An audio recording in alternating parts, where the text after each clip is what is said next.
এটা হচ্ছে আমাদের অষ্টাদশ পুরাণ সমগ্র। ঠিক আছে, পুরাণ সম্বন্ধে আমার খুব একটা কোনো জ্ঞান নেই, সেই জন্যই আমি এই বইটা নিয়ে এসেছি। ভাবলাম পুরাণ একটু পড়া দরকার আমাদের। ঠিক আছে, পুরাণে তো অনেক আমাদের যত হিন্দু দেবতা আছে তাদের সব রকম তাদের কত রকম রূপ ছিল, কি কি রূপ নিয়ে তারা এই আমাদের পৃথিবীতে এসেছিলেন, আমার মনে হয় সেই সবের বৃত্তান্ত আছে। তা না পড়ে হয়তো স্পষ্টভাবে আপনাদের বোঝাতে পারবো না। তা আজকে একটু শুরু করছি প্রথম পেজ দিয়ে। আমাদের টোটাল অষ্টাদশ পুরাণের নাম ও পরিচয় এই বইটার মধ্যে দেওয়া আছে। যত আমাদের পুরাণ সামগ্রী আছে সব পুরাণ এর মধ্যে দেওয়া রয়েছে। দেখুন কী কী পুরাণ রয়েছে আমাদের। প্রথমত ব্রহ্মাণ্ড পুরাণ, বিষ্ণু পুরাণ, ব্রহ্ম বৈবর্ত পুরাণ, বরাহ পুরাণ, লিঙ্গ পুরাণ, ভবিষ্য পুরাণ, ভগবত পুরাণ, মার্কেন্ডেয় পুরাণ, পদ্ম পুরাণ, গরুড় পুরাণ, অগ্নি পুরাণ, শিব পুরাণ, স্কন্দ পুরাণ, ব্রহ্ম পুরাণ, কর্ম পুরাণ, বামন পুরাণ, নারদীয় পুরাণ, আর হলো মৎস্য পুরাণ। এতগুলো পুরাণ আমাদের রয়েছে টোটাল।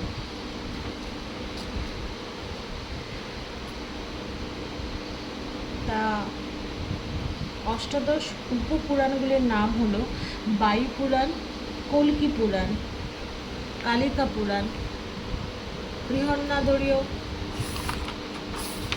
বৃহন্নারদীয় পুরাণ, কপিল পুরাণ, দুর্বাসা পুরাণ, শাম্ব পুরাণ, নন্দী পুরাণ, পরাশর পুরাণ, আদিত্য পুরাণ, বশিষ্ঠ পুরাণ, সৌর পুরাণ, বরুণ পুরাণ, মহেশ্বর পুরাণ,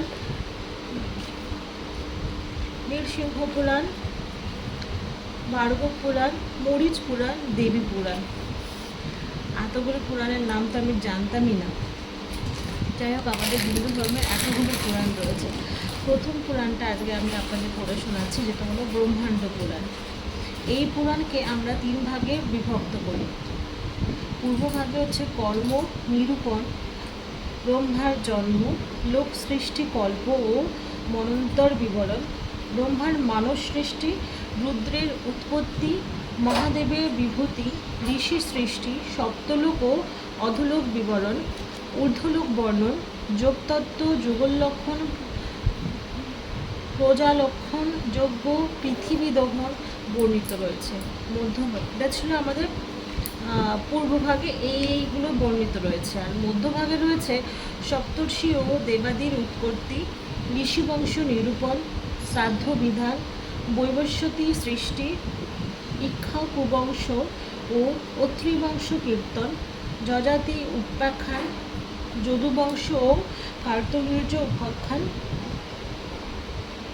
সাগরোৎপত্তি, পরশুরামচরিত, দেবাসুর সংগ্রাম, বলির বংশ নিরূপণ, ভবিষ্যৎ রাজবংশ নিরূপণ প্রভৃতি কথিত রয়েছে এই মধ্যভাগে। আর উত্তরভাগে রয়েছে আমাদের ভাবী মানবগণের চরিত্র, প্রলয়, কাল পরিমাণ, চতুর্দশ লোক ও নরক বর্ণন, প্রাকৃতিক লয়, শিবপুরী বর্ণন, গুণানুসারে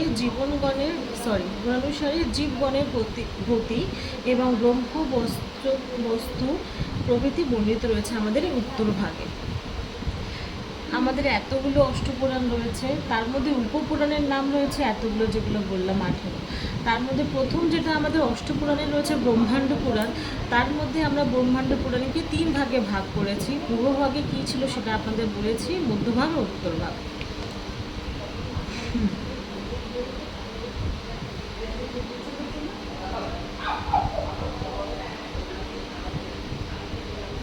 আজকে এইটুখানি থাক, এর পরের দিন আপনাদের বিষ্ণু পুরাণটা আর ব্রহ্ম বৈবর্ত পুরাণটা বলব। ধন্যবাদ। আশা করি আপনাদের আমার সাথে এই পুরাণগুলো পড়তে ভালো লাগবে। আমিও পড়বো, আপনারাও পড়বেন। ভালো লাগলে লাইক এবং শেয়ার করবেন। Thank you.